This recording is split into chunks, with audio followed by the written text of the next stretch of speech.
Ladies and gentlemen, boys and girls, what's going on? It is Wednesday, 9 p.m. Eastern Standard Time, and it's your boys, Mike and Mish, with the Mission Accomplished podcast. What's going on, Mike? What's happening, Kyle? Boy, do we have a show tonight. Sure do. I got to tell you, dude, I'm drinking this mango chili margarita style Truly. I definitely have tucked my fucking nuts in for tonight, but that's good. It is absolutely delicious, I got to tell you. I saw that pack. It's like a mixed pack of margarita flavors, right? And look at what I'm having. El Luchador margarita. Boom. Look at that fucking margarita Wednesday. 8% alcohol right here. Oh, shit. Yeah. Well, mine's 90 proof because I poured grain alcohol in it. No, I'm just joking. Before we get to the show, I got to tell everybody we have 4 guests tonight. We got Mike the Marine Richman, who is one half of the main event at BKFC 23 next week in Wichita, Kansas. He'll be taking on the Caveman Dave Rickels.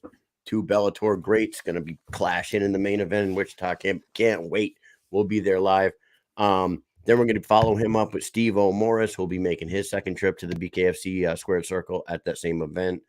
Then we're going to bring in a guy who's been stirring up a ruckus on the social media. He just got done fighting Zach Calmus up in New York. It's like Allegheny Casino up there. The Irishman, Kyle McElroy, will be on after Stevo Morris. And then we will finish up the show with the one and only John Lee Chalbeck, who's going to be stopping in. He's itching to get back in the ring, and we're looking forward to talking to him.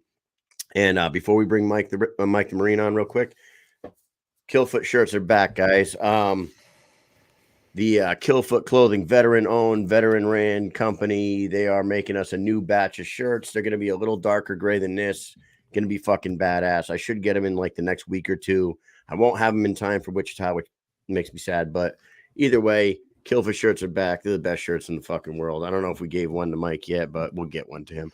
Here he is, one half of the main event next week in Wichita, Mike the Marine Richman. Hey, what's up, guys? How you doing? Can you see me all right? Yeah. Oh, yeah. I love the fold of the hands. As soon as you went in, you lean back, interlock the fingers. You're like almost Mr. Burns. Mr. Burns. I was gonna say more like a movie crime syndicate boss. He's in the chair and he just turns around in the chair. So what's good, man? You got another main event next week. You're gonna be fighting a guy that you're very familiar with, but you guys were in different weight classes back in your Bellator days. Never had a chance to rumble. You got to be looking forward to this one, huh? Yeah, it's an exciting fight. Not only is it an exciting fight for myself and probably nostalgia, we kind of always been acquaintances, friendly to each other. We've always, crossed paths. And obviously we got, the 10-year history with Bellator MMA. And then, what's cool is Sean Wheelock is going to be commentating our fight as well. So he was, obviously a Bellator OG. So, Wheelock cornering both of us in the main event of BKFC. That's pretty fun stuff. You got to be so excited about that for sure, man. And Rickels is a G himself. Last time he fought, he put on a absolute legendary performance against Julian Lane. Your fights have not been quite as long as the ones that Rickels has put on in his time in the BKFC Squared Circle. What are your thoughts on his performances in the BKFC so far? You know what? He fights, relentless. So that's always impressive to see that, the pace, the output that he gives. He does a good mixed batch of that clinch work, dirty boxing, striking. I think for him to have that high work rate, I don't think he punches overly hard because he throws a lot. It doesn't really seem to. I mean, you can, in bare knuckle, you can hurt anybody, right? But he's had 2 fights where he's thrown a high punch count, and I've yet to see him really, zing someone. I think he kind of got Julian a couple of times, or Julian just shelled up heavy, but he's never really kind of got someone on noodle legs or anything like that. But I think that has to do with just his volume. In order to have that punch count, and if you're ripping heavy shots, you're going to get tired a little bit more faster than kind of doing just kind of a touch and go, attack, clinch, attack type of pace. Mike? Dude, I'm so excited to see this because, as Kyle said, And you have said, like, you go way back. You guys were in different weight classes. I'm sure it's a fight that anyone would have loved to seen then. And at this point, now you take the gloves off and you go at it. And I think that it is going to be a tough fight for him because of the power that you bring. Because nothing against Julian Lane, but I see the body shots that you throw. Obviously, he's got to train for them, right? But he leaves himself pretty wide open, I think, when he fights. At least when he fought in his last fight in Julian Lane, he was wide open a lot. And I just don't know. And he's probably not going to come with that same strategy against you. But it's going to be a long night if he does come with that same strategy, where he's just going to be winging punches and going all out. You would like to think that he'll tighten up his defense, even with his offense, his entries. He won't be as loose. He reaches a lot. I think when he gets in that mid-range, he'll throw kind of like a sloppy overhand so he can get that clinch. And I think when you do those type of things, you definitely leave your body exposed for me to take advantage of it. And I'll be looking for all the openings. See, depending on the style that he brings, I can lay back and draw him in, and I can counterpunch. Of course, I always like to attack, and I always like to be the aggressor. I think he likes to attack and to be the aggressor. Fighting Dakota Cochran, he was a very much a pressure fighter as well. But there's something about, and I don't mean this arrogantly. I mean, for the longest time, I never really like, yeah, I can hit hard, but when it comes to bare knuckle, and even in MMA, it's some of the highs of my career when I was really on, when I crack you, when I give you a good one, either A, you're going down, and if you don't go down, you're thinking to yourself, holy fuck, man, maybe I shouldn't jump in like that anymore. Maybe I should tighten up your defense. Now he's backing on his heels, and now I dictate the rhythm, the pace, and we're dancing to how I want to dance. And, that's always going to be my game plan, is exploit his weaknesses, but just take advantages of my strengths. Now, your first fight in the BKFC was against Marcel Stamps. He was a former heavyweight title contender. Wasn't quite a heavyweight, but he was much bigger than you as far as height and length and size goes. You made easy work out of him. Then they put you in against the, consensus number 185 pounder. You fight at 175 pounds, Dakota Cochran. They think it's going to be a rough night for the Marine. You run through him. Now you're going into enemy territory. You're going into Wichita, Kansas, which is his hometown. Mm-hmm. Are you expecting a long, grueling fight? Finally, a long, grueling war for the Marine this time out? Or do you see it all kind of playing out the same way? You know what I always envision? I mean, every time I envision this fight, I envision me knocking him out, whether it's my lead, whether it's my right hook or my straight left, or putting him down with a body shot. Everything that I envision about this fight leads to me winning by knockout. And of course, maybe I'm feeling myself, and I'm really feeling kind of how my performances have been of late. But I can't not see a knockout finish. I can't not see it. I see it in the second, maybe the third, or possibly the first. I think depending on how quickly I can get in a rhythm. If he has a really, really strong chin, then it could be, yeah. If he can take my shots, then we're going 5 rounds, and I know he's going to put on a big pace that I'm going to have to really readjust midway through the fight and kind of score on him. One thing I will notice is he doesn't look as chinny and bare knuckle than he has in the past in Bellator MMA. But chalked it up as he was cutting a lot more weight, especially when he did when he dropped down to 155. He was much more depleted, and he suffered some nasty knockout losses, and I think he has some knockout losses at 170 as well. We were both much skinnier in Bellator, and we were both much smaller, and now we're both much bigger. One thing I do notice with him now, though, is he is really big. He's much more filled out than he's ever been. Hopefully, he'll come on dialed in on weight, and he'll be ready to rock. I'm prepared to fight him, even if he doesn't make weight. Honestly, I'm prepared to fight any guy if they're big, my size, or whatever. But if he doesn't make weight, I want to get my fucking money, Kevin. You hear that, Kevin? Kevin's in the comments now. He says it's disgusting. I think he was quoting the one Mike Rickman from your last time out. when you looked in the camera and you said, "Look at me in here. It's disgusting." That's a good quote. That is a good quote. I don't even know what I was thinking at that moment. I think that's just one of those. You were in the moment, man. You're You were in the moment because we've talked to you in the past, and we always like to point out how calm, cool, and collected you are in the ring. Stone cold killer, man. When you drop Marcel stamps, you basically slow walk to the ropes, put your hands on the ropes. You just wait. Weren't even breathing hard. Ref said, "All right, turn around." You turn right back around, went right back to work. It was unbelievable, man. Will we see the stash? Will we get the stash back for this one, or are you gonna rock the beard when you go into Wichita? No, yeah.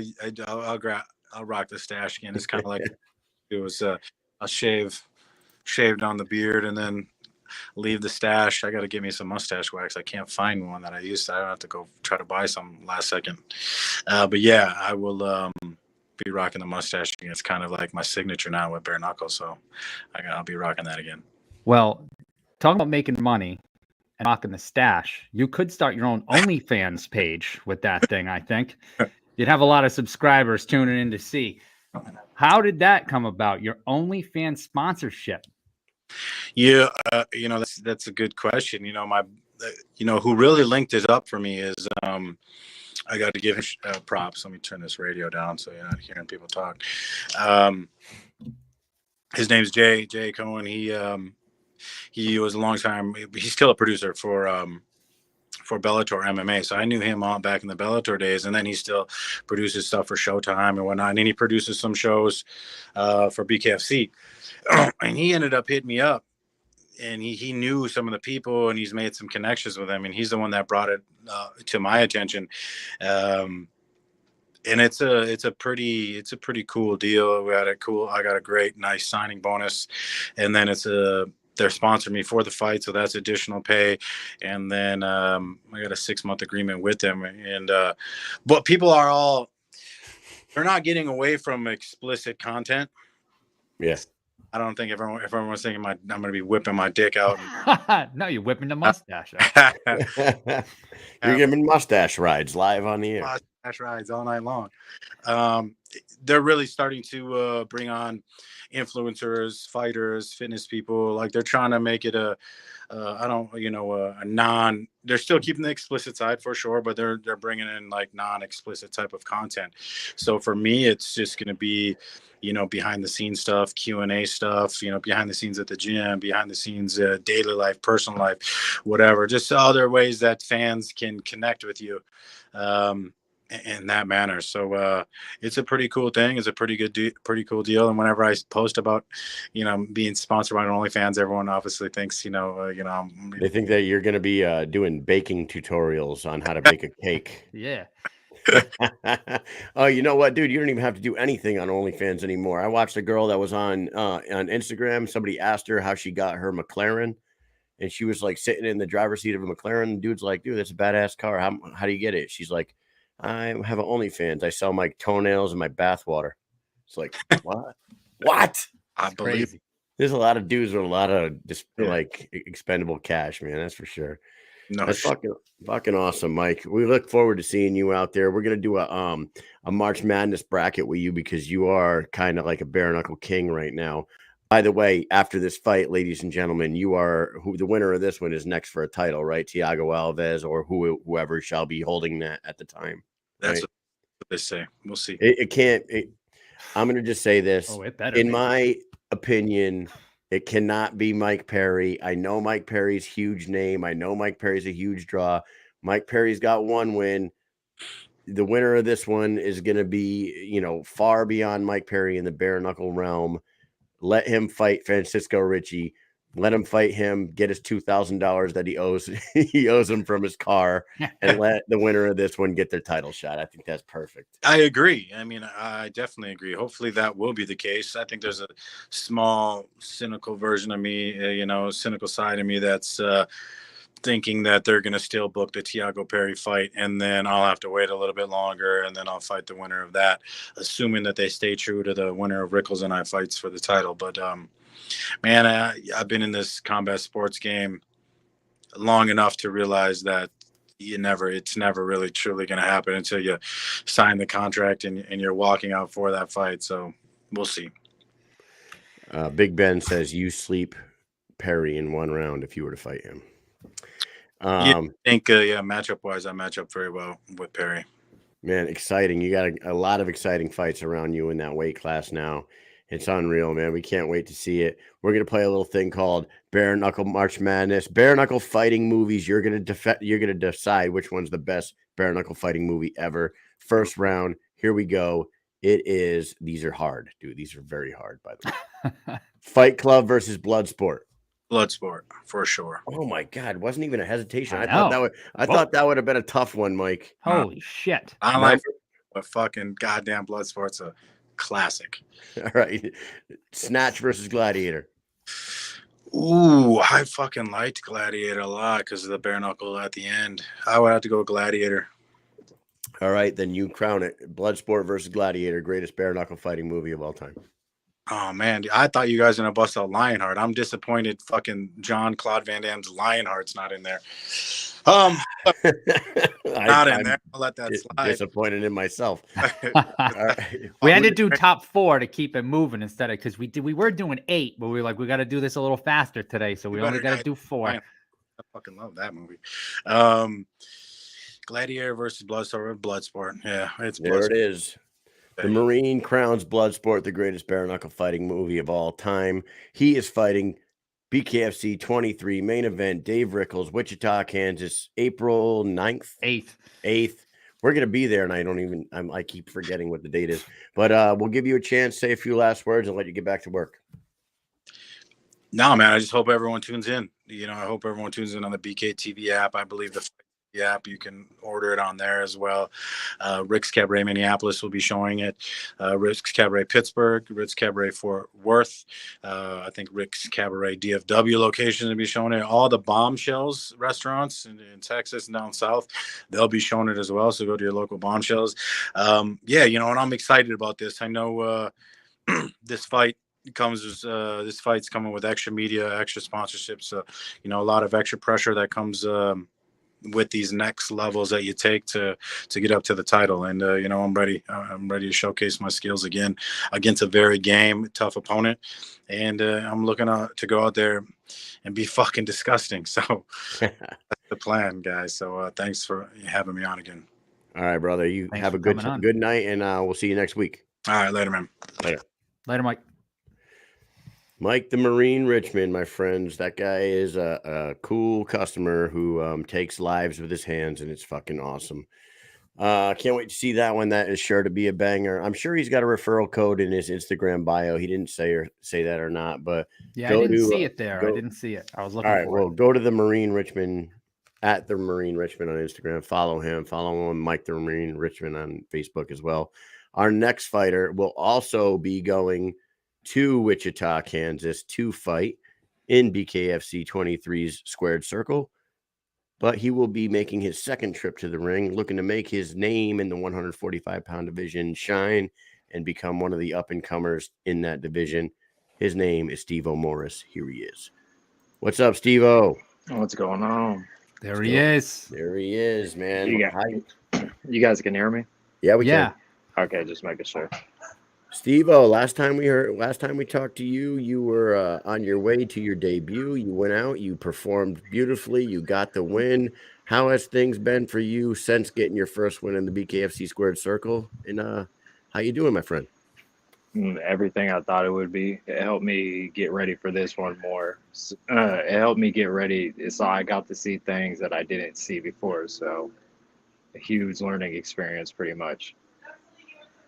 Yeah, man, you got another fight coming up, and it wasn't too far in between fights, so you're staying pretty active with the BKFC. You're going to be fighting LJ Hermreck, who is 1-1. He lost in his last fight against another Smith Brothers Combat Sports fighter, Chevy Bridges. What do you know about LJ, and how you see this fight playing out for you, brother? He looks like he's just another typical fighter.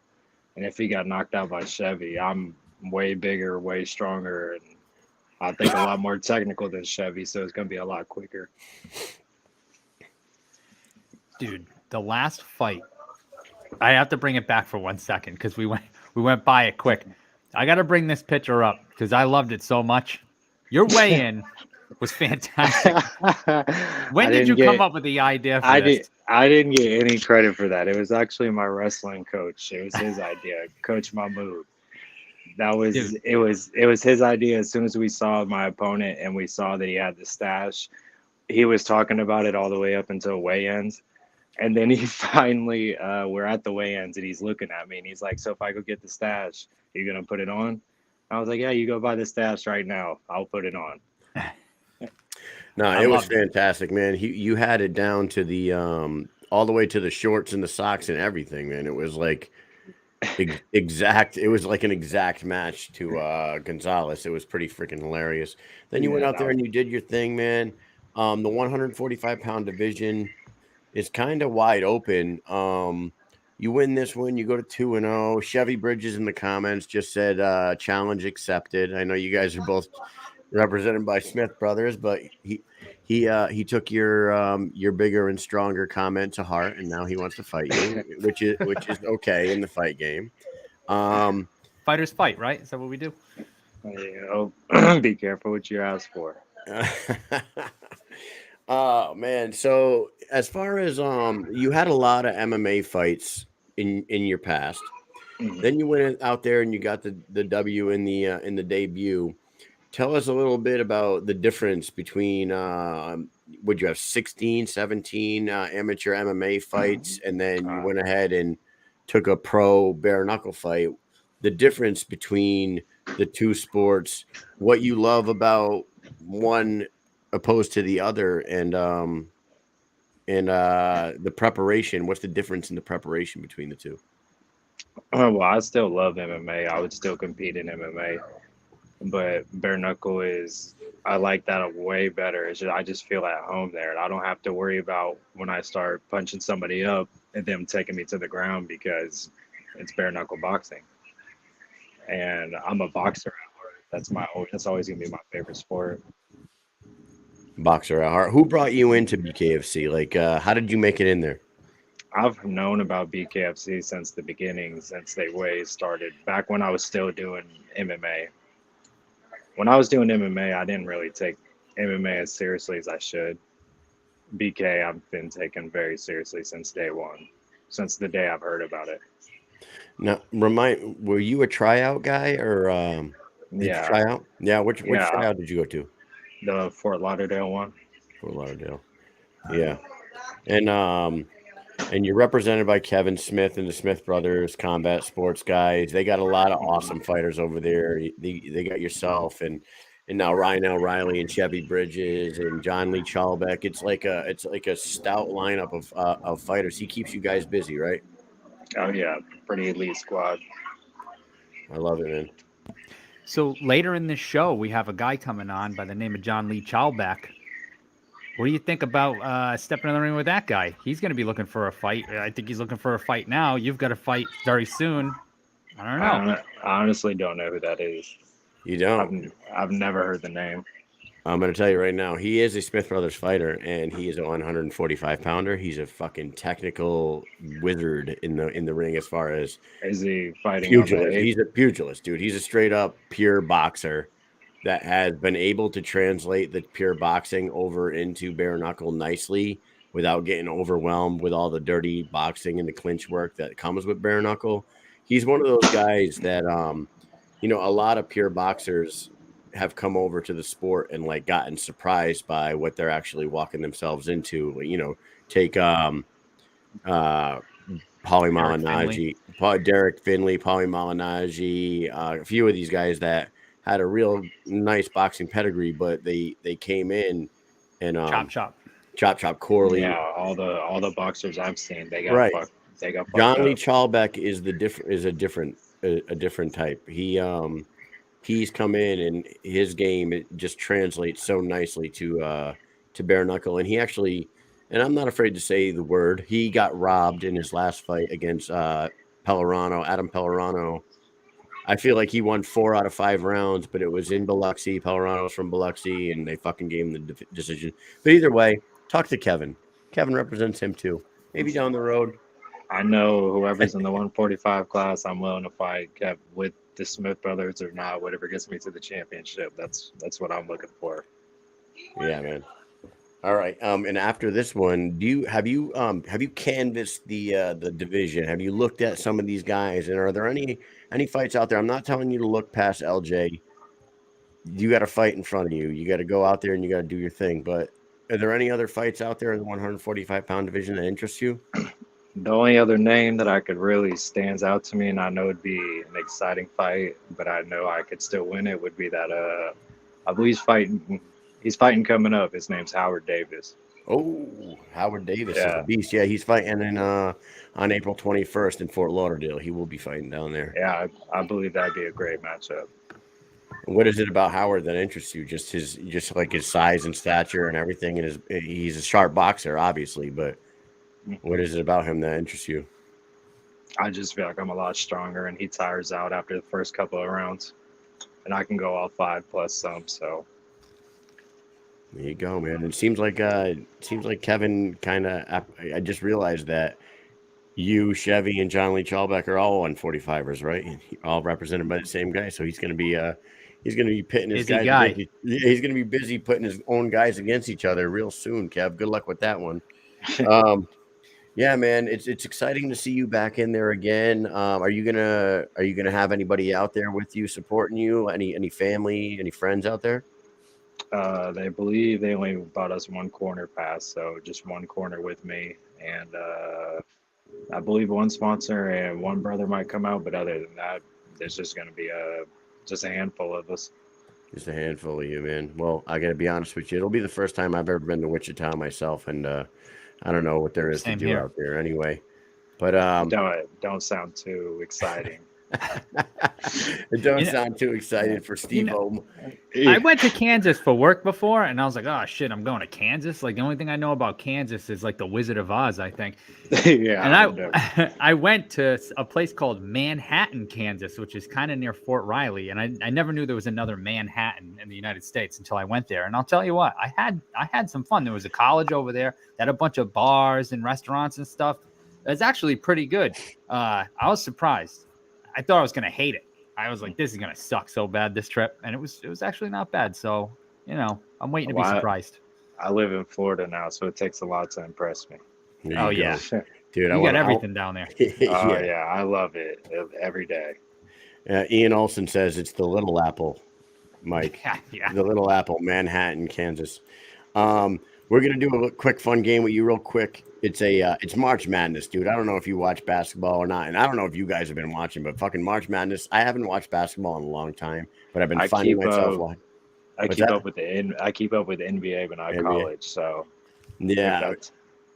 It's been really good. A lot of really good games. And by the way, NBA and Boston Celtics fucking winning the title this year. I'm letting you guys all know that right now. Those are my boys. I'm a Miami Heat fan. Nah. Anyways, hey, you are you're tattooed from your eye to your freaking toes, my friend. I got it right here. There it is. Look at right there he is. He's all in, man. I don't even I'm not that diehard of a Celtic fan because I don't have Joe Boston tattooed on me, but maybe I'll go get him. You are tattooed from the under your eye all the way to your probably toes, if I had to make a guess on it. So we thought you are a real good, authority on tattoo placement, my friend. So you are gonna determine the best place for a female tattoo placement. Okay, March Madness with Stevo. Here we go. You ready for this? Starting off with back of the neck versus legs. Probably the legs. Legs. Okay, Oh, yeah. Stevo. They call that a chest tat versus ribs. I like the chest. There you go. And so the chest tat versus the legs. Who you got? Chest tat versus legs. Best place to put a tattoo on a female. Stevo. Legs. Legs. There we go. You know who's got a fucking badass leg tattoo sleeve? A leg sleeve? Megan Anderson. Mm-hmm. Megan Anderson in the UFC, or used to be in the UFC. Love that tattoo. Awesome, man. We appreciate you. We'll give you an opportunity to shout some people out. I know you've been on a long journey to get to where you are today. You're about to make your second walk to the squared circle. You got a lot of sponsors, a lot of people in your corner. Go ahead and take a minute and shout some people out. Yeah, I would just like to thank all my coaches, Rob Garcia at American Top Team Tampa, Mahmoud Gomar with MG Wrestling, and Omar with Tampa City Boxing. There it is. Man of And few words. Smith Brothers, heavy-handed tribe. All my kids, of course, Jace, Bexley, Jackson, Lux. Love you all. Look at that, Jackson. Jackson. He's got a son named Jackson too. How do you spell it? Jaxon. Wow, that's how it's spelled. There it is. See? 7. He's turning 11 in 2 weeks, by the way, people. 2 weeks. Oh wow, he's 4. Yeah, he's what they are calling having adolescence nowadays. Where the other day, the little motherfucker, we go downstairs. I go downstairs. This is a real conversation between me and my son, right? I go downstairs and he's fucking like irate, and I'm like, "What's the matter with you?" He goes, "Mommy's always telling me that we have to do things." I'm like, "What do you mean?" He's like, she's always like, "Brush your teeth, put your shoes on, get dressed," and I'm like, "Yeah." Because if you don't do any of that, you'll leave the house like a nudist hobo with garbage mouth. So fucking brush your teeth, get dressed, and put your shoes on. And he was like looking at me like I was crazy. And I'm like, yeah, see, you don't know anything. That's why we're here. Don't worry. They'll never stop telling you what to do. So just get used to it. Oh no, You've got a long time. My 4-year-old's terrible already. I can only imagine. Yeah, man, you're gonna have a great time ahead of you with that boy. Thank you very much for coming on the show. Everybody tune in. Stevo, do you have a referral code or anything like that you want to throw out just there? on Facebook as Stevo Morris and on Instagram as Stevo Morris 15. There you go, everybody. Give him a follow. He's an up-and-comer. He's going to make his name big time in the 145-pound division, and we look forward to seeing you fight. Have a good one, buddy. You too. Appreciate you guys. Take it easy, man. Later. See you in a couple weeks. In a week. Next week. I keep saying a couple weeks. I said that Stevo, earlier too. Shit. He's going to be one of those guys. Right now, he's very soft-spoken. He doesn't talk much. We do our best to draw all the information out of the guy as much as we can, and I believe he did. He opened up a little bit. Oh yeah. As he gets a few wins under his belt, as he gets a little more comfortable in the limelight, we're gonna get some banger interviews out of that kid. Because anybody that'll throw fucking, full sleeve pants tattoos and shirt tattoos on their bodies got a lot of fucking character in there, and we got to get that out of them. Jared Kid Gotti Grant is a perfect example of that. He barely ever talked at the beginning. Now talks his ass off. You know what I mean? Yeah, he does. So, dude, a lot of people are tuned in and ready to hear from our next guest. I don't know what it is about the guy that irks people so much, but we're gonna get to the bottom of this, aren't we, Mike? Yeah, I have no idea. I've been talking to him back and forth on Instagram, and I don't know him at all. Only from seeing him fight, and we think we met him before, and now we chat. I see the back and forth. He's getting a bad name somehow, and we'll talk to him. We'll see how all this shit went down and where it's going. All right, man. So right now we got a guy who just fought in New York against Zach Comas. He is 1-1 in the BKFC, right? 1-1, 1-1. 0-2. 0-2. Oh, because of that. But right. Yeah. Okay. Yes. So we're gonna let him talk. Yes. I fucked that one up. You probably saw that, but bring him on. All right. Here he is, the Irishman, Kyle McElroy. Hey, fellas. Thanks for having me. What's going on, buddy? How are you? How's it going? I'm well. How you dudes doing? You got good spirits. We always are doing well, my friend. I'm sorry we didn't get up to see your guys' fight up in New York live, but Mike was away at school. I would have loved to have seen this banger in person. I didn't want to be there. I wanted to be at the fights. I don't want to be at school. Yeah, you locked away inside cinder block rooms. Yeah, that's fair. Yeah, exactly. It's a little prison-esque. Yeah. So Kyle McElroy, you had a lot of beef going into this fight with Zach Comas, but now since then you've kind of like become the guy that has beef with everybody. Can you explain to us where this were you I think it's important to go to the beginning, Kyle. Yeah, go ahead. I think it's important here, sorry to cut in on you, No, but go I ahead, do Mike. think it's important to go back to the first fight because something happened after you fought Jensen. You were on Chris Jensen's show, right? With Zach Kalmus, or what happened there? Because it was the first time when you fought against Jensen, Zach Kalmus was in your corner. How did he end up in your corner? Let's start there. That was sort of just like a casual happenstance. I didn't have like a camp or a coach or anything. I was just kind of off the couch on that one. So I thought I could just rock up and fight, and it'd be all good. They'd be like, "Oh, he doesn't have a cornerman. This guy's that whatever. It is what it is." But I was informed I must have a corner person. So I happened to be friendly with Zach on Instagram, and he offered to corner me. So it was as simple as that. Not a lot went into it.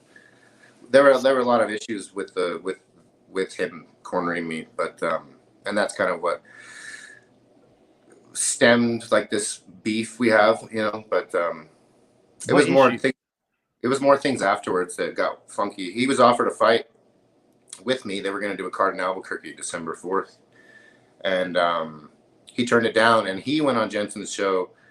I think that maybe like justified that in some regard, and he just had not so kind things to say about me as reasoning for not taking the fight at the time, which didn't sit well with me because as far as I was concerned, from my perspective, he had let me down on fight week. Again, it had nothing to do with how that fight went. It just, he was annoying throughout the week, and I don't want to get into it, but I gave him the benefit of the doubt on it. I wasn't going to, hate the guy over that kind of shit. But, and then when he came on, when I saw what he said on Jensen's podcast, like, he's like, "I'll never fight Kyle. The guy's a scumbag. I'll never fight him." Like, it's on, I'll forward you a video later or whatever. But yeah, that obviously didn't sit well with me. At least if he would have given some reasons as to why he was saying I was a scumbag, and we could have had some sort of open discourse, I suppose. But so that coupled with him turning down the fight, that card dissolved, and I'm sure it had more to do with bureaucracy. But I don't know what happened with Diego. I think he was going to headline it, and I don't know if Zach, kind of pulling out or, refusing that fight had anything to do with it dissolving. I'm sure it probably didn't. But again, I didn't fight again for 4 months after that. So it definitely affected me in some regard. I had accepted a few opponents since then, but they, on their end, it didn't manifest. So that was like kind of the beef Zach and I had going in. He hasn't been a man of his word from my perspective, in many different sort of facets. And, again, he's loved and by the kind of BKFC community, and I think he's pushed really sort of fortunately he's pushed for him by the BKFC. So I think that anything that sort of opposes somebody that's kind of regarded in that and renowned in that way is probably going to get hate. And I'm a pretty candid, honest person, and even if you go back to my tryout, that was one of the things that I think that they liked about me, was that I was honest, or at least from I don't pull words, I don't mince them, So again, I think it's easy to hate me, especially if you don't know me. So that's kind of my rambling. So Zach says he cornered you because you were kicked from your gym and you didn't have anybody there for you. Is there truth to that? No, I was kicked from it. That sounds like something Zach would say, but that's absolutely. I didn't have a gym yet. So after the Jensen fight, I had gotten signed to the pro team at Jackson Wink in Albuquerque prior to the Jensen fight. I just didn't get a chance to get in there and get do any work. I had some injuries going into the Jensen fight, so I wasn't able to do much aside from shadow and run. And I just didn't want to pull out of that fight because this whole opportunity from winning the tryout into this has been like an off the couch dust off of a 20-year-old dream that you know what I mean? So it's like, okay, even though I I was signed to a 3-fight contract. I didn't feel I was guaranteed another offer if I didn't go ahead and see this one through. I hadn't formed any relationships with any coaches to even try to ask them to come out. So essentially it was just like, it just so happened that Zach and I we talked some back and forth shit to each other at one stage and then squashed it or whatever. You know, I was trying to get in. And that seems to be the theme. If you want in, even if you go to the tryout and win, it seems like you talk shit to somebody who's in, and that seems to be a theme. So Zach, it definitely doesn't hurt, to try to sell the fight a little bit, talk some shit. As we've seen after Conor McGregor did his thing, I feel like after that, people are like, okay, entertainment's a huge thing, right? Him and Chael. So you fight with Jensen. After that, Jensen corners Kalmus in the next fight. Why did that happen? Why did he jump into Kalmus's corner for this next fight? What happened with Jensen in between that? I think they're kind of like I think that they are kind of two peas in a pod. They relate to each other in some regard. Like I said, I gave Zach the benefit of the doubt after what I consider a wacky situation when he was supposed to corner me that week. Like I was chasing that guy all over that whole week. He no-showed my weigh-ins. I had to go chase him down a fight day, and then he just kept disappearing. For like, it was. Anyways, I don't want to get into that, but I gave him the benefit of the doubt. The next day, I invited him to lunch with my family, just because he was out there by himself, and I think he had one more day, and he just like blew it off. Come to find out, he went and beach dated with my opponent, Chris Jensen, and I guess they became fast friends after that. So, that was weird to me. That left a weird taste in my wife and in my mouth, as far as like, okay, he's, baby, he went to hang out with Jensen, or, I was like, what? So, and then again, they just started doing these like Jensen's Instagram live podcast or whatever. And I think they just get on, they're kind of guys that are, without just throwing a bunch of speculation out there about Jensen, because I haven't dealt with him personally as much. They just, from watching kind of their videos, they just ramble on, and they're kind of pathological and have a hard time keeping track of their stuff. But as far as like in the fight industry, Jensen's well respected. He's been around for like 15, 20 years. He's known by many and loved by many. So I don't know. Yeah, I don't. Yeah, that's your opinion on him, but a lot of people would disagree on that. I've had it. I thought I was cordial with Jensen. And then I did go on his podcast and with Zach, or his Instagram live with Zach, and we all got on the same page on this fight, I guess, at one stage. So I thought it was going to be all good. On fight week, it was wacky at the Seneca Hotel. Like those guys were a little like mob. There was like a mob of trolls there, and even Jensen was like, it was weird, man. Weird stuff. Like I went to get on the elevator once, and they were in the elevator, and they were like, "Seats taken." Like shut the elevator. I'm like, what the fuck? Or something. I was this okay. in New York. If you're talking about in New York. Yeah, it was like, all right, dudes. So they're fucking with you a little bit before the fight to get in the head. Whatever. It is what it is. That wasn't going to bother me. Now the thing that really bothered me, like all this said, Zach and I, it just kept snowballing. Like, calling me a scumbag, saying he won't take the fight,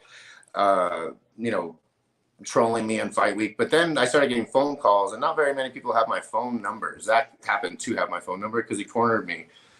But about the day before weigh-ins and on fight day, my family started getting terrorized with phone calls, nasty phone calls, man. And I won't repeat some of the shit they're saying about my family, my wife, and my kid, and like, it was deplorable shit. I couldn't believe it, as a matter of fact. And I don't know. I just assume it's like this desperate ploy to like, let's get him emotional and he'll come rushing in, and we're gonna sit back and box this time. We're not coming in throwing haymakers. We're gonna sit back. So we'll piss. But it was just like I'm not gonna repeat the shit they were saying, dude. But like the stuff they were saying about my family, calling me and trolling me, like it was enough. That's enough to take things into just some bad story. So that coupled with Zach fighting dirty as shit in the fight. Yeah, people were like, he wasn't sportsmanlike afterwards. No, I was not. There's no sports. That shit that they pulled with terrorizing my family, and then the 23 fouls I took in that fight, the way Zach was fighting in that fifth round, he was acting like, oh, I got him. Yeah, you got me with a bunch of fouls, dude. So I had to survive in that fifth round. But Yeah, it wasn't like kumbaya after that, but he didn't do anything to repair the fucking beef, that's for sure. Or something. So the phone call thing, right? Just to play devil's advocate, you can't prove that it was them, right? But you assume that it was them because of all the shenanigans that were going on in the hotel that you're talking about, and that I was getting calls from like 8 different area codes, but I don't get calls. You know what I mean? Like there's, you can count the people who have my phone number on one hand. So at first I was like, what the hell was that? And then it kept happening. And it was like, I'm like, what are they doing? Are they on the internet using burner numbers so they can like, or they just have people from 5 different area codes like use my phone or something? But it was like the same vein of calls. And again, I can't prove it was them, but I have just this track record of them saying one thing, doing another. Or Zach, like, as you said, he said that I got kicked out of my gym, which now I have a relationship with my gym. It just so happened that the coach that I'm working with most, the head coach, Joey Villasenor, was going to come out and corner me. We just got some stuff mixed up with scheduling. So because he had already booked my flights and booked my hotel, and I had a hotel for Coach Joey, and then I ended up canceling it because I thought it was just a big mix up. And then Connor Tierney's corner offered to stand in my corner, and it just was kind of a last minute screw up. But that was the reason why I didn't have my coaches with me this time. So I did get to train. I'm sure it was somewhat indicative in my performance based on, in comparison to my first, that I was able to get a little bit more training in for this one. So let's talk about the fight. You mentioned the fouls. There were definitely some fouls. Yes. Do you feel that you won that fight? And what do you have to say to all the people that are saying that you were on a treadmill running the entire fight? I feel like that a narrative gets put in play, and that's just what it is. I mean, there's not a lot of back foot fighters. BKFC, especially not in the heavyweight division. I mean, how many fights have gone to decision in heavyweight? I mean, we could probably, like, it might take a minute to comb through them, but they probably all have. Oh shoot, who was the last champ? Joey in them. Joey versus Adams, yeah. Beltran Adams, yeah. But imagine that Joey was the only probably ones that goes to decision. There might be some others, but so what I'm saying is, it was probably looked at unorthodox in there, and it's kind of hard to see. Like Zach was coming forward, throwing overhands, and I was countering. So if you're just looking at coming forward, I could see how to focus on that. But I had outlined 27 to 14 strikes going into that 5th round. He happened to, unless you're counting those like 8 rabbit punches to the back of my head in the 4th round, but he 3-pieced me after that bell in the 4th, and he got every one of them was significant. It compromised me. So he hit me with a body shot that hurt. That's what you see me bend over. I'm like, fuck. And I was rocked. He got me. I was rocked and cut my eye to where my eye instantly pulled. So I was like, shit, I did so well not getting hit with this shit the whole first 4 rounds. And then I get caught after the 4th.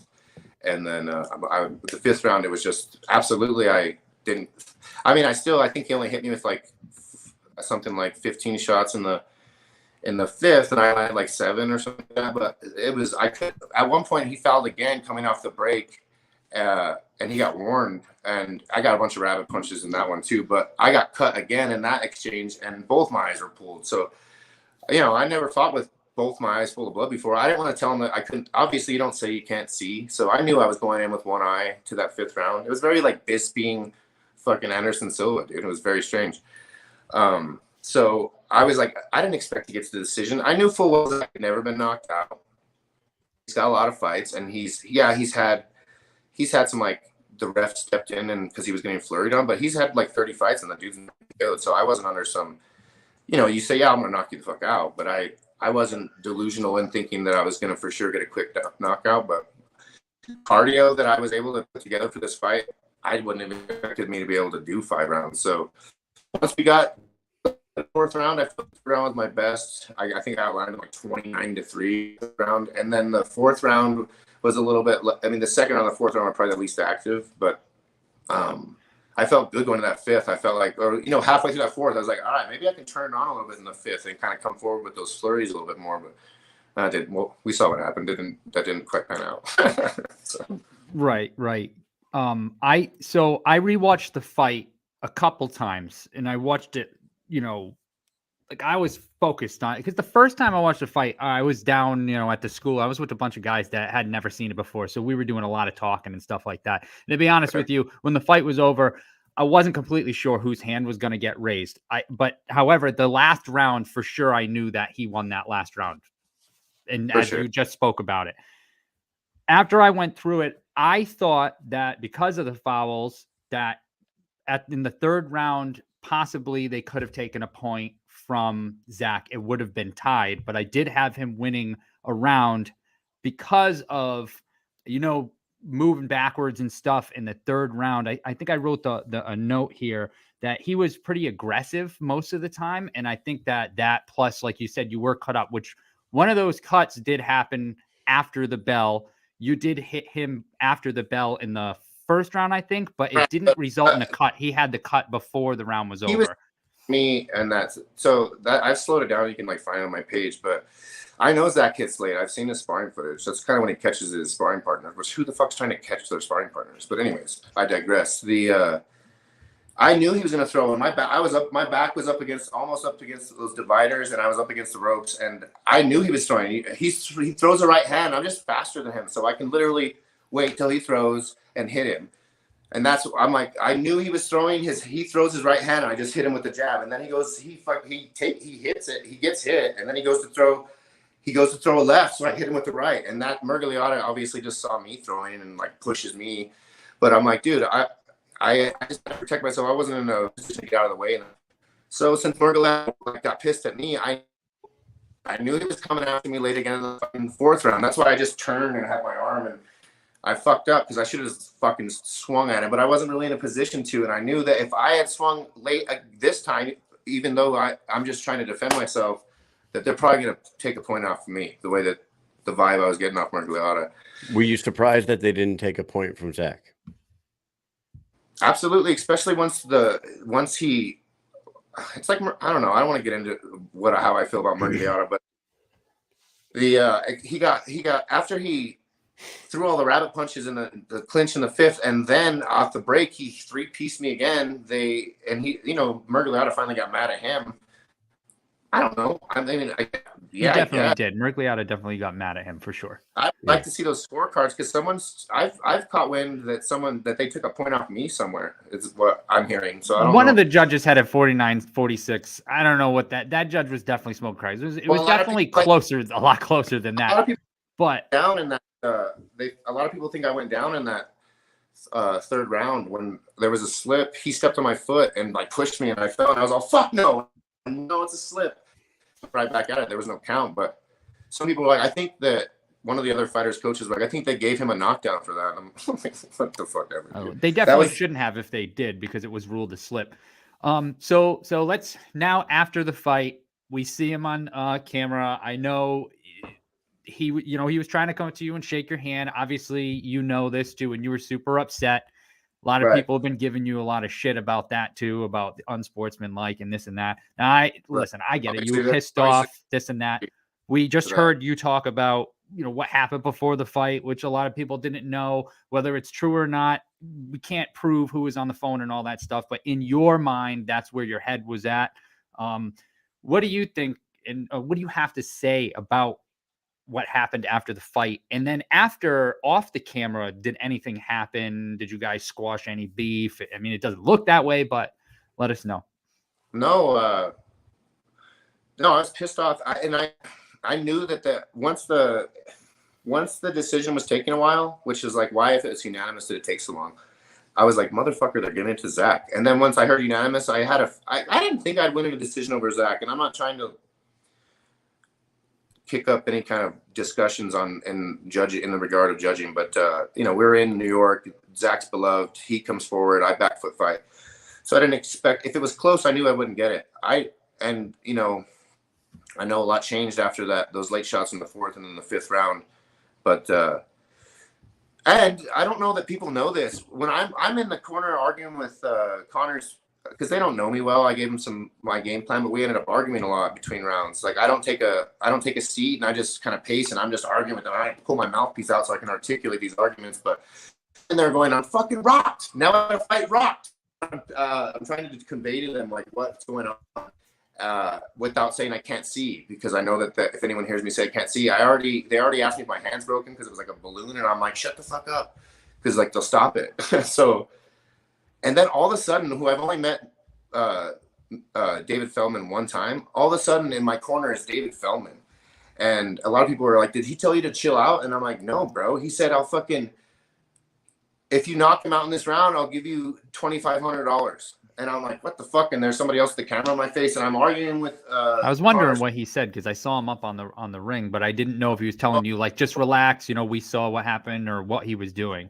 It would have been interesting if he had come up and said that between rounds 3 and 4, where I wasn't rocked and blind and pissed and hurt to the body, like from those late shots. It was just like another thing that I'm like, what? Now that's in my head. Is this real life or something like that was like I never heard of that happening. So, anyways, to your question, yeah, I was pissed off at the end for sure. And again, like I said, if Zach had just fought with honor and we just went at it and there wasn't any dirty shit, and again, like if he didn't act like, oh, I got you now after the dirty shit or something, like even in there were just things throughout the fight. He tried to act like the slip was a knockout. He's like, no, I hit him, and I'm like, fuck no, bro. It was and then all the fouls. Like I said, we could have went out of there with a handshake. I reckon. Even like you said, I could have given him one more time the benefit of the doubt that the phone calls weren't to do with him and things of that nature, and the trolling that week and whatever. But all right, you have a fight coming up. Do you have a fight coming up? And then tried to act like a good guy, because he did that shit during fight week. He was talking shit during the weigh-ins, behind the scenes, and then when there were the cameras there, he'd be like, "Come on, Kyle, be nice." So he's pulling that kind of fucking good cop, bad cop, devil's advocate shit with me, and that's what he did. So no love lost here between you guys. No love lost. You're on to your next opponent, right? You have a fight. Are you fighting You fighting Bobo O'Bannon? Well, there's nothing official I can't say. I will say I think it's pretty much out there now that he went to BKFC immediately after my fight and asked for me and wanted me, which is like, why call me? Okay, so they offered it. I got an offer for Bobo. So other than fighting his friend and his Mukau management manages Zach, so they're tight. Other than that, did you do something that crossed Bobo in a way where he wanted to fight you next? Because honestly, I don't understand how that fight gets made anyway, other than him just wanting to fight you for whatever reason. What is the reason that he wants to fight you? Yeah, I mean, I guess you can be like, Bobo's off a loss, so it's like, I guess you could fight anybody, but yeah, justify. I was surprised. I knew that Bobo was like, fuck Kyle or whatever, but I didn't know. I was surprised to get the offer or whatever. So, but from the BKFC standpoint, I know Bobo doesn't like me because he started trolling me after my loss last year. I posted something on Instagram that was like, just trying to like, it wasn't like a good feeling to come out in that fight go that way. So I think I was just trying to like make myself feel better about it. But I posted something about like, hey, what's a good story without a comeback? And he just came in and started trolling me like, don't you need to like, what comeback from what, loser, or something? You haven't won anything yet or something. And so there was like some weird shit back then where I DM'd him, was like, hey, what's up, man? Like I thought we were cool. We exchanged some like pleasantries about God bless and things like that. And then all of a sudden, and he's like, well, I'm just saying, I just like, what comeback from what? So, and then we had like a back and forth, and that was like last August, but that hadn't really talked about to the guy since. And then all of a sudden, here we are. He's asking to fight me after I fight Zach. So I guess you'd have to ask Bobo what his deal is. He just says he doesn't. Him and his crew don't like me or whatever. So if you in fact get the call, let's pretend I'm Nate Shook and I say, hey, Bobo's next. Sign this. You're going to sign that dotted line. Yeah, absolutely. Hypothetically. They know I've accepted every single fight. There have been plenty of names that didn't end up panning out for whatever reason. But this is how it goes. Hey, do you want to fight so-and-so via text? And within the same minute that I get the text, I say, let's do it. Give me that person. And that's exactly how this went. You want Bobo? Yep, give me Bobo. Awesome. That's it. That's how it goes. All right. We're out of the fight. We're out of the fight zone. Closer to the fight. But So yeah. let's get outside all the drama, the fight stuff for the BKFC, move cow management, all that stuff, right? Let's get outside of that. I was looking through your Instagram and stuff like that, and I thought it was cool. I saw you. Where were you, in Hawaii, or you went on some trips? And I saw you playing. What is it? The guitarlele? How do you say that? Oh, yeah. It's like a ukulele, but with 6 strings essentially. How long have you been playing that for? That little thing I got a few years ago, just for traveling and stuff like that. I've been playing music since college, since probably 2004, something like that. That's kind of what I used to do, was travel around the world, busking and playing little shows and stuff. So that was just traveling and playing music. You play a whole bunch of shit, or what? That's my milieu for better part of 15 years or so, I guess. You play a bunch of songs? I used to have a pretty good catalog. I'm a singer-songwriter, so I did. I had a pretty decent set list, I guess, and then whatever, you do covers. If I said, hey, come, you pull that thing off the wall and just do Enter Sandman real quick, not the whole song, but just would you do that? Do you play Metallica? Would you play? I don't know Metallica, but I guess I think I'm more of a B-side tracks kind of a guy. So, but I hate to disappoint. But next time I'm on, I'll know Enter Sandman if you okay, deal. Okay. All right, man. Well, I got to tell you, man. I have never seen so many people hate a guest of mine, a guest of ours, in the comment section. So congratulations on that one. You have You have a lot of people in there chiming in. One person says you called out Bobo in the tryouts. Is that true? How about this? I'll run through a few things from the comments real quick. Okay. Yeah. Fair play. They've been going quick. You can barely read them. Here's the ones that I remember. Did you say something about Zach's wife that pissed some people off? Is that true? No, I've never said. I wouldn't say things about people's wives. As a matter of fact, I will say this: Zach's wife. You can see in my right as I'm about to take my ring, my vest off. Zach's wife comes up to me in the, she gets real close to me, as close as she could get, and she's like, "He's gonna kill you."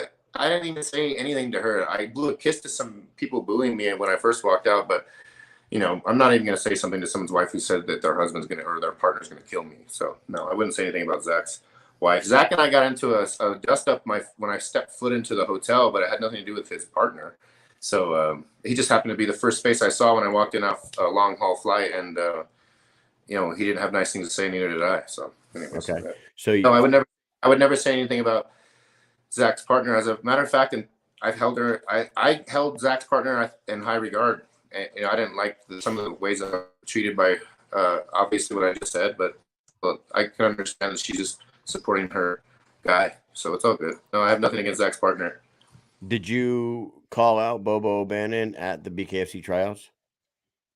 No, as a matter of fact, you can. That's what's crazy about a lot of these accusations, because a lot of this stuff's on video. Like, I never said I wouldn't fight Kyle on video. I said if you go to the tryout, I say but just I mean they wanted me to call to say some names of people that I think it would be cool to fight. I said Bobo, but I would just as soon drink a beer with him. That's the verbatim what I said. I said Bobo, but I'd just as soon drink a beer with him. And then I said Zach, obviously, and I don't remember if there was anybody else I said, but that's what I said about Bobo. Bobo, but I would just as soon drink a beer with him. So I don't know why anyone that. Last one is you said that he was offered the fight with you, but turned it down. Did that have anything to do with the fact that he was offered the Nolan Smith fight? Because that was a fight that was booked. Was that before or after the Nolan Smith fight, or was that at the same time? Was he offered them both and he picked Nolan over you, or how did that work out? I couldn't speak on when he was offered Nolan. I can go off of what Zach says, because again, this stuff's on video. So initially it said I told him, which is funny because no one tells anyone from the BKFC, I'll never fight someone. Like, no one says that. But what he said was I'll never fight him. I'll never fight him. He's a scumbag. He's not honorable. I'll never fight him. That was his initial stance. And then later when I was on the podcast and I was like, bro, you said you never fight me. I'm a scumbag. Like, that sucked. You that fight should have happened. He didn't want to come to Albuquerque. He's always that place is a scumbag. That place is a shithole. Let's put that aside. He didn't want to come to Albuquerque, and his initial stance was he didn't want to fight me because I'm a scumbag. Later on the next podcast or whatever, he said, No, Kyle, no. It was just because I was offered you or Nolan, and I could pick which one, and I picked Nolan. And okay, well that's fine. That wasn't your initial stance. Was that you would never fight me because I'm a piece of shit. He never mentioned Nolan the first time he talked about why he wouldn't fight me. So I can understand him wanting to just fight in New York and not want to leave, but that wasn't his initial stance. So again, that's all on video. I don't know why we argue about it. All right, and the last thing I have for you, if you are going to fight Bobo O'Bannon, say you said nothing's official and nothing's on paper. Right. Do you guys has there been talks between you and the BKFC about this fight? And if so, is there a time frame that we could look forward to this one? Because I'm sure a lot of people want to see it.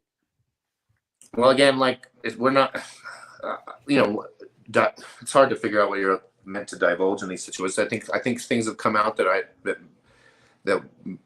maybe Bobo and I would have preferred to keep quiet for longer, but I think it's out there now that that he asked for it and they offered it to me, and there's no date set yet.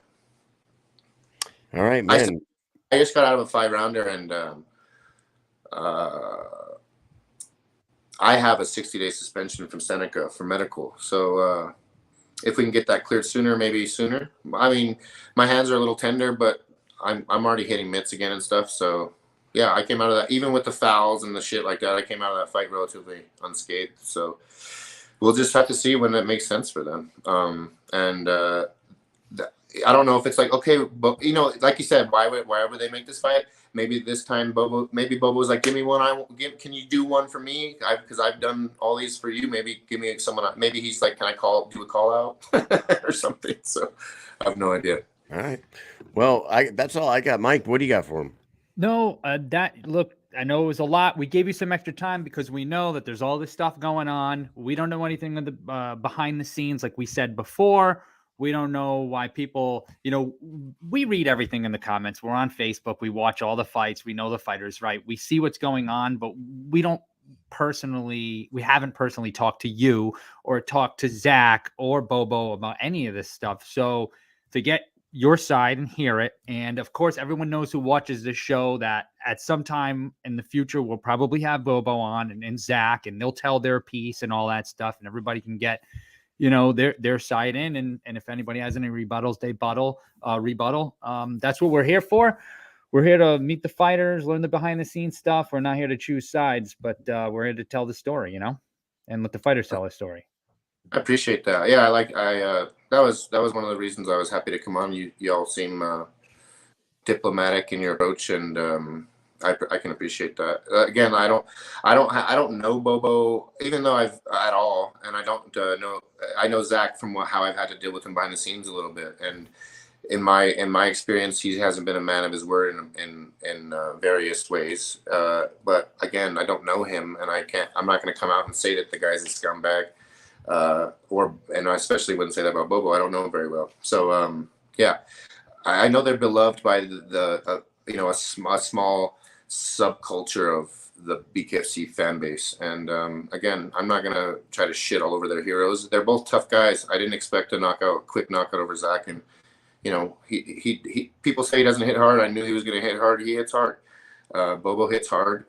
It's a dangerous organization. It's a dangerous sport, and it's certainly a dangerous weight division. So, all right, brother. Well, I'll tell you what. I don't want to get hit by no heavyweights. That's for sure. I'll tell you what. Hey, we'll have you back on once this fight's official. We'll have you back on. We'll have Bobo on. We'll have Zach. And we'll get the whole group back together again. You know what I mean?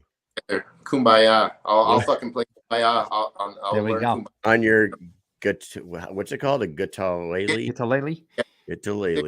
Whatever, Yamaha. Get it with it. All right, man. Well, thank you very much. We'll give you 1 minute to shout or say one last thing before we let you go. We got one more guest coming on in a second, so go ahead. And just let me start out by saying thanks for having me on. I appreciate your time. I'd like to thank my sponsors, Mary Jane, House of Glass. They were my first sponsor. They've been really great to me. Fusion CBD's been really great. Barstool Sports has been awesome. I don't know what the sponsorship is with Barstool Sports. I feel like we're figuring it out as we go along, but they're great. And TV CrossFit has been amazing to me. If it wasn't for Dude, a year and a half ago, I was 300 pounds and I hadn't worked out in 20 years. CrossFit got me in shape in about 6 months, and I went to that tryout on a whim and just won it. And here the hell we are. I wasn't expecting to be a fighter. So here we go. We're figuring it out on the job training. And thanks to Jackson's submission, Jackson Wink, everyone over there that's rallied behind me and helped me try to figure out what the hell to do, how to train someone who's never trained. So, we're figuring out how to fight as we go along. And thanks to all the coaches there to kind of help me figure out what to do with this last camp. There's no way I would have gotten out of a round with Zach if I hadn't got some training in for this fight. So appreciate that. And thanks to the BKFC. And Nate Shook is an absolute legend. The guy brought me in, he signed me, and he's been nothing but good to me. I don't know David Feldman well, but I can't say anything but good things about Nate. So I appreciate it. All right, man. Well, thanks for coming on. Thanks for telling us your story. What's up? My wife, she's been a very strong, supportive role in this, and she's like a Viking queen, and she'll always have my back. So, and she's not. I don't know. There was some weird video on Facebook. They're like, "This is his wife." Some angry chick. That is not my wife. I don't know who that woman was, but again, I couldn't do this without her. We didn't expect me to try to become a fighter all of a sudden. Like, she didn't marry a fighter, so she married. You know what I mean? So we're figuring this out as we go along. And again, thanks for having me on. Appreciate you. Thanks for coming on. Have a good night, brother. See you later. Yo. Right. Man, that was a lot. Yeah. I hope that everybody that tuned in to get not the full story, but Kyle's side of the story got what they wanted. And we'll hear, I'm sure, from Bobo and Zach Kalmus and see what they say. So, all right. Well, dude, I don't even know what to think about the whole thing, because I've never seen so much heat in the comments for any of the guests that we've ever had on. Everyone, the consensus hates that fucking guy. I just felt like I read a novel while he was talking. Like, I was trying to read all. There's so much going on. I was like, holy shit, how am I going to take in all this? He's talking. I'm listening to that. I'm like, sharing shit. I'm like, I don't know why. I can't take all this in. I'm going to have to go back and read all that shit later. There's a lot. Well, it was a lot. We have one more guest that is coming on. A lot of these comments are cracking me up. And Ian, I'm going to say, if your head hurts, take that shot. You're a grown adult. You can take the shot. If you need a shot, take it. I'm going to take one probably after the show. We have one last guest. We talked about him earlier tonight when we talked to Stevo Morris. We were describing the poetry in motion that is the one and only John Lee Chalbeck in the bare knuckle squared circle. Let's bring him on. He's ready to fight. He's itching to get back in there. What's up, John? There he is. Hey guys. Thanks for having me on again. Dude, where the fuck you been? What's that? Where the hell you been? I'm at two places. I'm at the gym, or I'm at my house with my family. So if you need to hire an assassin to get rid of me, it'll be real easy. God damn it, you need to get back in that ring. Right. It's been a minute. You haven't been in there. You haven't been in there since the Pellerano fight down in Biloxi. I see that you're training hard. You're healthy and ready to rock. What's up with John Lee Chalbeck, and when are we going to see you back in the square circle? Man, I'm wondering those same things. I'm staying ready. So I don't believe in fight camps. Every day is just as efficient as it could be when I'm at the place. And I'm waiting for a contract, an opponent. They had given me an April 8th date against LJ at first, and I was good with the opponent, but I couldn't do the date, so that didn't work out, because April 8th I got to be at the Motor City Casino doing my job there.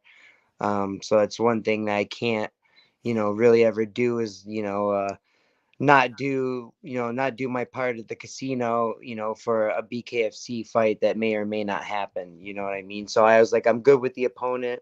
I just need a new date, and then, I'm still waiting for that new date. There's some guys out there, man, that the 145-pound division starting to heat up a little bit. You got one in the comments, actually. His coach said Davis versus John Lee Chalbeck. Let's fucking go. Have you seen Howard Davis, HD Davis, young kid coming up? Yeah, tall, strong, young, athletic guy. Yeah, I saw him. What are your thoughts on HD?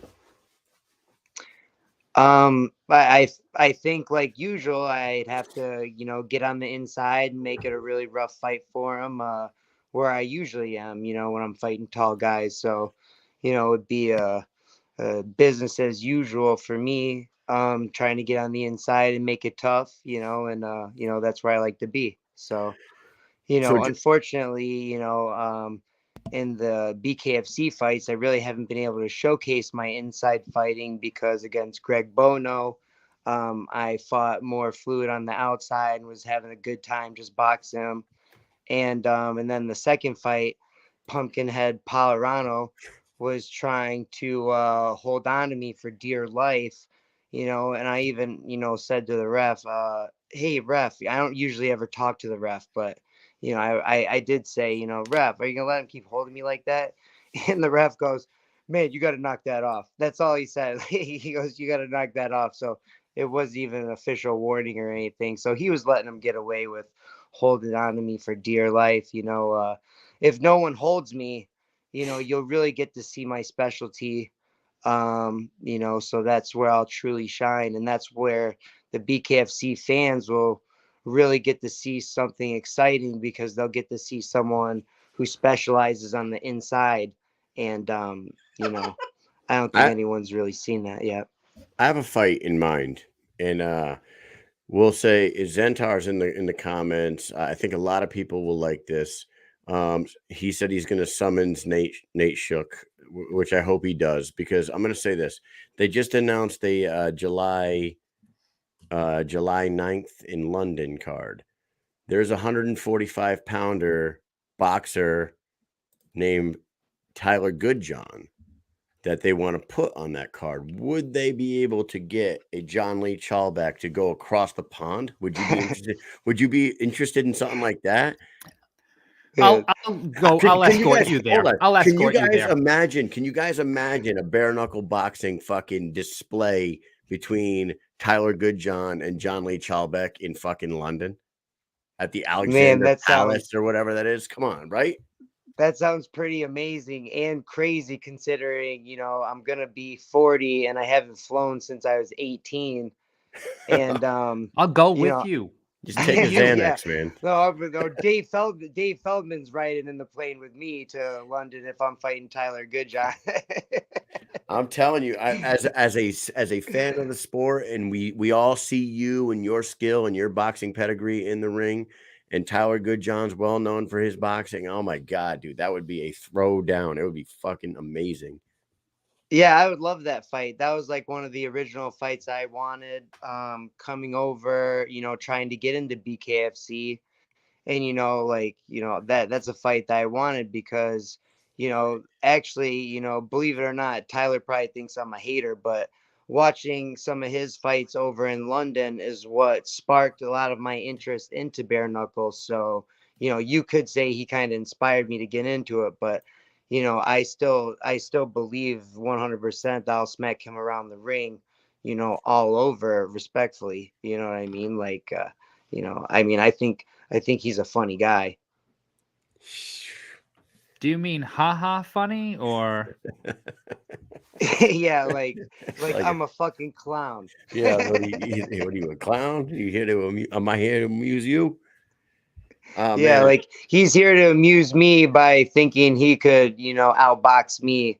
Look, like I'm telling you guys, and I really do want to show this. And, my next fight is my inside fighting skills. And, anyone that knows me, that trains with me, that I coach, knows that, where, in the tire drill is where, I'm, is my specialty. So I can't wait to showcase, my inside fighting.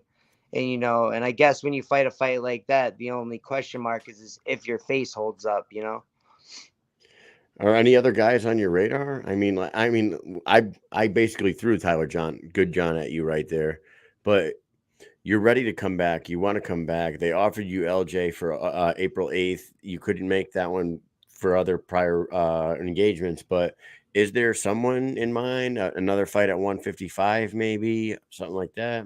You got somebody? I'm no one really in particular that I'm thinking of, other than like, I'd like to, fight a big name person. Like, they should have gave me Chad Mendez, instead of that Instagram dude.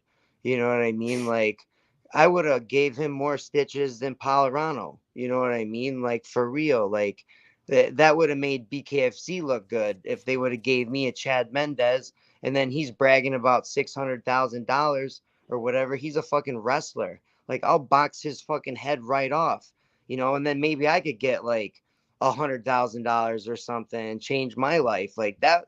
That's what I'm looking for. I'm trying to be as efficient as possible. It doesn't matter who they put in front of me. Who's ever in front of me is going to get the fight of their life, and maybe they'll squeeze out a victory with the judges' help. Well, I think right now you should just shoot your shot, because we all know David Feldman watches this show on a regular basis, and Nate Shook has been summoned. I mean, you should just shoot your shot. Call it how you see it. What's your season looking like? What's this season of John Lee Chalbeck look like? Man, give me a UFC guy. Like, give me a guy that's been in the UFC, that's really popular, and I will piece him the fuck up. And then I'll be the popular guy. Bada bing, bada boom. Nate Shook, Dave Feldman, thank you very much. Appreciate it. You're going to give him one of these, huh? You got to give him one of these. I'm telling you. If they try to fight on the outside, they'll get pieced up. If they try to fight on the inside, they'll learn something new. I'll tell you, you're fired up. I fucking love it, man. John Lee Chalbeck is fired up. We need to get this fucking guy a fight. Last fight I fought a fucking gorilla. I'll fight anyone. I don't care. You said that, and just a little while ago, Ryan Perez in the comments, he manages and coaches Howard Davis. He says respectfully, Chalbeck is 1-1 with a fight, only one fight at 145. Respectfully, Ryan Perez, I will disagree with your comment there. I know he's 1-1 on paper, but anybody with a pulse and two working eyeballs knows that he fucking smacked around Palerano in that fight in a weight class up a weight class against a guy who walked in there weighing like 180 fucking pounds. That dude was a monster, and you took 4 out of 5 rounds there. I don't know what the judges were watching. They should all be fired, and they should never judge again. You should be 2-0 with a fight at a weight class above, going into your next fight at 2-0, not 1-1. So fuck that loss. I don't even count it. It is, hey guy, it is what it is. I knew what it was when I went down there. Like, I knew I'm probably gonna have to knock this guy out in his hometown to get the win. Like, it is what it is. I don't really look at things on paper as much as I am trying to collect highlights of my life. You know what I mean? Like, if you look back at that fight, I got all the highlights. He got all the stitches, and he got a win on paper. That's great for him. And now he's got a good fight coming up against the British champion. So it helped propel him into a good opportunity. So good for him. I'm happy for him. And, I'm ready for whoever, Ryan says HD will be 3-0 and he'll probably be ranked number 1. And that'll be like the young guy that I'm chasing, I guess, at 145. Maybe BKFC lets us fight for the belt and we'll see what's what. I mean, 145 deserves a champion. Like, let us have it out. I mean, they let guys fight. Let them have it out. That's 1-0. Please. Guys that come in. How about this? 1-1 fight for a belt. So, let me fight for it. Everyone knows that, I'm a capable contender. There was a quote from a guy named John Lee Chalbeck at one point in his career. He said, "Give me a UFC fighter so I could smack him around." At some point, you had said that in your life, maybe 5 minutes. I will continue to say that until Jimmy Rivera BKFC gives me a UFC fighter to smack around. There you go. Okay. And I was hoping it would be Chad Mendez, but it wasn't. So maybe Jimmy Rivera is the next guy that's coming in. Is he a 145? I don't know. Jimmy Rivera said, how much will I get paid for that? Yeah, Jimmy Rivera said he will fight at 145 pounds in the BKFC. Howard HD Davis is busy on April 21st fighting. He gets that win, right? Say he gets that win. He's placed firmly at the number 1 seed or number 1 position in the rankings at 145 pounds. You welcome Jimmy Rivera, smack around a UFC fighter. Now you're 2-1 with a giant victory under your belt. You move right on to a 145-pound title fight with Howard H.D. Davis. I think the story That, writes itself. you literally just wrote the perfect script. There Look at you this go. guy. Awesome. There it is. Give that guy the rest of the week off, huh? Seriously, Nah, I got 2 more days Nate worth. Shook and Dave Feldman just do what Mish just said, and I'm good with that 100%. The story writes itself He right just there. did that shit. I'll send Love the it. contract over tonight. All right. I'll talk to Yeah. Kevin. We'll get this thing done. We're using Adobe Sign now, so I hope you can sign it on that. Okay, that's what we use here at Mike and Mish.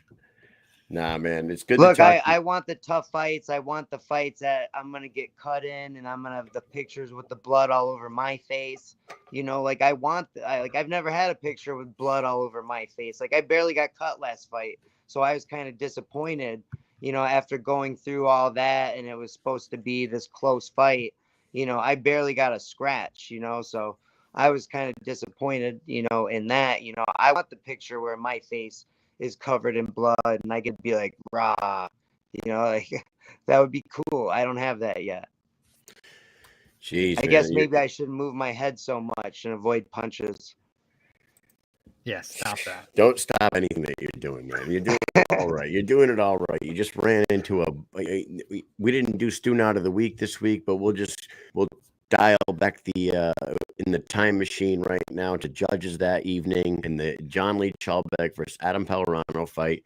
Our Student Odds of the Week for this week. Those 3 fucking judges who don't know, Yeah. an ass from a hole in the wall. Student Odds.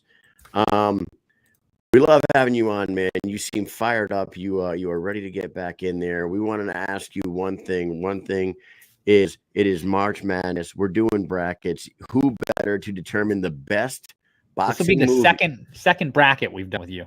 Best boxing movie that is not a Rocky movie. Ready? Here we go. The first one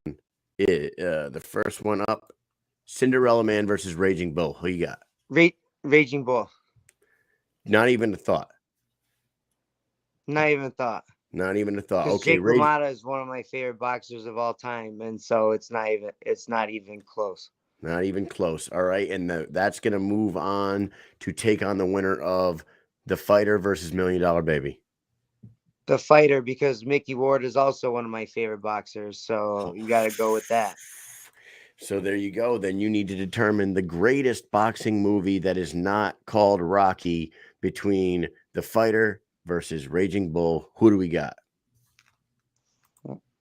I would say Raging Bull still, because that part where he's like, where Joe Pesci goes, he's like, well, we'll get you a steak and you can chew it and just spit it out. And he just flips out even more. He just fucking flips out even more. And he just wants to strangle him.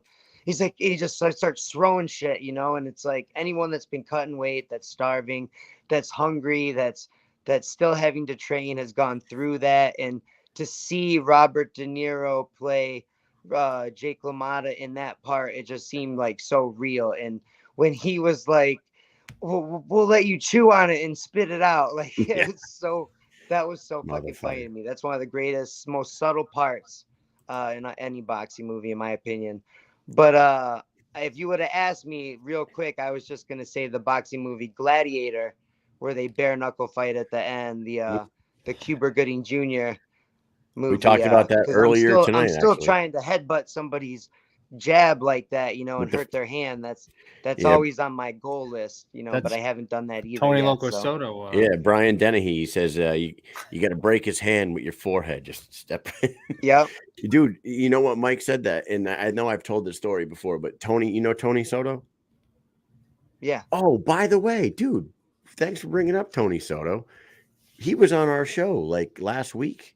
Did you see the shout out that he gave to you? I asked him if he had I saw that clip. I respect to him. I appreciate him saying out loud in front of people that he would like the challenge of fighting me, because he's smart, he's logical guy. You can tell and he knows that, that I am a challenge, to anybody, so, I appreciate that. And, shout out to him, respect, I don't have a problem with that fight either. You know what I mean? In any fight, Yeah, he's I gonna be like all fighting these next week, actually. guys. My chances against all these guys, and win or loss, the fans will get what they deserve with me.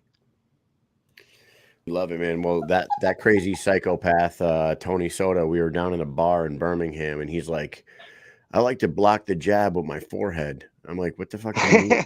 And he's like, throw a jab. And I'm like, no, I'm not going to throw it. I'm like holding a Jack and Coke. I'm like, I'm not going to throw a jab. And he's like, throw a jab. Come on. And I'm like, I'm not going to throw a jab at you, Tony. And he goes, just okay, put your hand out like you're going to throw a jab. So I put my hand out, and he smashes his fucking head into my hand. Yeah. And he's like, you feel that? That's the hardest. Yeah. He says, you feel your elbow buckle? Of your skull is, the front of your head. And, you wouldn't believe how many fighters actually turn their head, when a punch may come at them, setting themselves up for complete failure. Mm-hmm. And I try to remind them that, imagine you're on a train track and a train's coming at you. If you turn around, are you safe? Fuck no. Keep your eye on the train. Keep your eye on the train, so you can jump out of the way at the last second. And if anything, you'll hit the train in the hard part of your head, not the cerebral cortex in the back of your, where your spinal cord meets your brain stem. But if you're in your bed, the easiest. If you're in your bed and someone's a stranger or a monster's coming at you and you pull the covers over, you're completely safe, right? That's what I mean. No? I always thought so, because that always worked for me. But right. Yeah, that's right. Pulling the covers over has always worked. Hey, before we finish up this check-in with Chalbeck here, you still training with Alicia? I saw that she has a fight coming up. They just announced that. I think she's going to be fighting for the 115-pound title over in Victor. Nope, Alicia moved her training, and she's I'm not sure where her gym is now, but she's training with her boyfriend and other coaches, and she's doing her thing, and now she's got another title shot coming up. So I hope she wins that and becomes the 115-pound champion, and continues to be successful and does her thing. She's a fabulous martial artist. There you go, man. Last thing, we're going to let you go ahead and say your final thoughts, get yourself a fight, and we'll let you get out of here. I just want to say thanks so much for having me on, guys. And I really appreciate BKFC and Kevin and my manager and everyone that's done, giving me a chance to fulfill this dream of doing bare knuckle in front of a large audience, because first time I ever saw it, I was like, wow, this is amazing. Like, this is amazing. Like, I never believed something like this would even, be created, again. And the reason I switched to MMA was to be able to hit people with smaller gloves on. Because I wanted to hit people without not just the 8-ounce glove, but the smallest glove I could put on. And then they're like, well, how about bare knuckle? Yeah, I was sold right away. I rode with Tom Schoaf all the way to the tryouts in Philadelphia and told Dave Feldman to his face, like, sign me and you'll get the most exciting fights. And I'll always walk forward and, and try to make a bare knuckle Gotti Mickey Ward of it. And that's still, I'm staying the course, and that's still my promise. Every fight, I promise you, I'll keep walking forward and applying pressure and making motherfuckers either hold me or get fucked up and have to fight. So I feel like I'm a crowd pleasing style, and I'm just ready for my next challenge. Hopefully it's in May. I could do the last one in April, the Montana one. I could do Montana. I could do anything in May, and I could do early June. And then I have a title fight at the Motor City Casino August 19th. That's a glove boxing fight, to try to go 10-0 in regular boxing, so hopefully I can get something with BKFC and last week of April, May, or early week of June or something, you know, and we can get it done, you know, before that title fight. There you go, Kev. I'm sure Kev's already working on it. Nate Shook, David Feldman. This guy wants to get back in there. He's itching. I to heard get that back they in were there. looking for a fight for me, so Yeah, that's let's good. do it. So, Let's you do know, it. hopefully I'll hear back from him soon. All right. Go Hell ahead. yeah. Go ahead and draft up that Jimmy Rivera card fight, and let's get it done. And like Susan Walker says, this guy's made. He's definitely made for bare knuckle. He's a fucking gem in the ring, and we appreciate you coming on, Mike. You got anything else for the Florida Keys kid? I mean, the only thing I don't like about you is the amount of time between your fights. You know, I would need to see you in there more. That's it. Yeah, we and need to you know, see it's John kind of Lee my Chalbeck. fault because after the first fight, I was bragging about where my knuckles were swollen and just the 2 knuckles in each spot. And then I got a little hubris crept in, you know, with those comments. And my next fight, I ended up miscalculating one time in the second round and broke my thumb completely off my hand, you know. So, Son you of a know, bitch. it just goes to show you that don't get too overconfident. You know, nobody's perfect. And, you know, when you're doing bare knuckle, the slightest miscalculation may fuck you up really bad. So, but I'm ready to come back. Hell yeah. Happy All to right, hear man. it. Well, thank you so much for coming Stay on. You're welcome positive, back stay the anytime. course. All right, buddy. Come back when you get See that ya. title. When you get that contract. All right. I will. All right, man. Have a good one. Later. All right, that was the Florida Keys kid. I love that guy. I swear to God. And he's more fired up than normal. And he's ready to get back in there. He needs to fucking get back in there. Yeah, he does need to get back in there. Like I just said, I want to see the guy fight more. Since our very first live bare knuckle show was Knuckle Mania, right? Knuckle Mania 1. That's the first show we ever covered, first show that we were ever at live.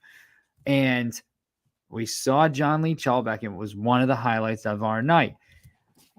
It was awesome. And we're like, oh, we're going to see this guy again. And then we had to wait all that time, you know, to see him fight Pellerano. And then we were like kind of stunned, like, shit, he got fucking robbed there, you know? So that was a bummer. But The Pellerano one, Mike and I were right there ringside watching it from 30 feet away. And there was nothing about that fight that made us think that Pellerano won. I swear to God on my life, I never thought that they were going to give the decision to Pellerano. And I'm like, oh, man, I think 4-1. I think he got it 4-1. I'm like, maybe they gave a second round to Pellerano, but I had it 4-1. And then, like, we're like, yeah, man, that sucked for him, you know, in front of his hometown, blah, blah, blah, blah, blah. And then all of a sudden they we're looking for the next interview, not even waiting to Right. like hear the announcement. We kind of right. We kind of like checked out from the situation at that point because we thought it was a given, and we're like walking away, and all of a sudden they fucking announce it, and we're like, what the fuck? What? Did it make you feel? Yes. Did it make you feel like you were being like? I felt like I was being biased.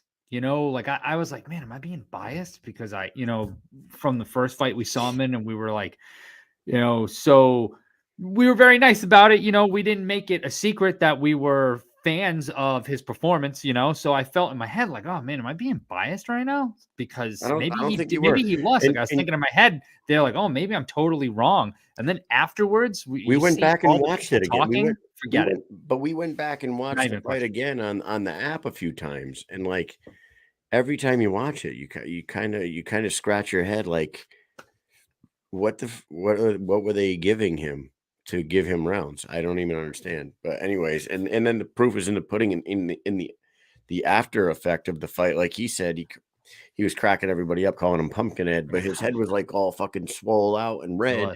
And John was injured on his hand from breaking it.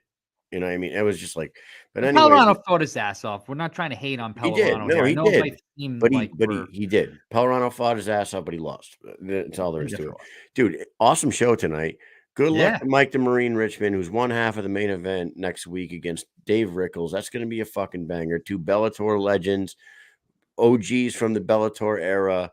I mean, from their Bellator time. Like he said, it's kind of cool that Sean Wheelock is calling the fight. It's just like, you know, the Bellator thing's kind of connecting right there in the main event. I lifted him up and dropped him over here. You got another 145-pounder in Stevo Morris going out there to get his second win out there.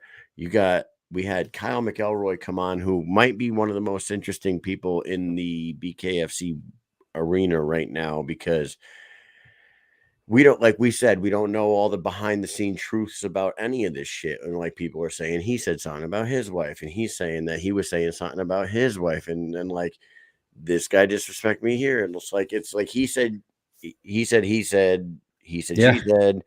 We don't know the truth. We just see what we see on it. We had to get him on here to talk to him and like get his side of the story, because his side of the story is nowhere. Right. You don't see his side of the story. He is kind of he's online. You see him talking, but I feel like it's a back and forth. He's not really explaining his side of the story. And there were points tonight where he was like, well, I'm not going to get into that. I'm not going to get into that. And we did get into it. But I wanted to jump in and be like, no, let's get into it, because that's what you're here for, to get into it. Unless you really don't want to, then your side will never be out. So you have to say your piece, and they get to say their piece, and then everyone can meet in the middle, figure out where they are. And like, everyone knows that this is a show that they can come on and get their piece out. Thank you to John Lee Chalbeck for coming on again as well. Get him that. I really believe that the Jimmy Rivera fight for him. Shout out to Big Ben, who put it in the comments too. I'm not stealing your thunder. You did put that in the comments.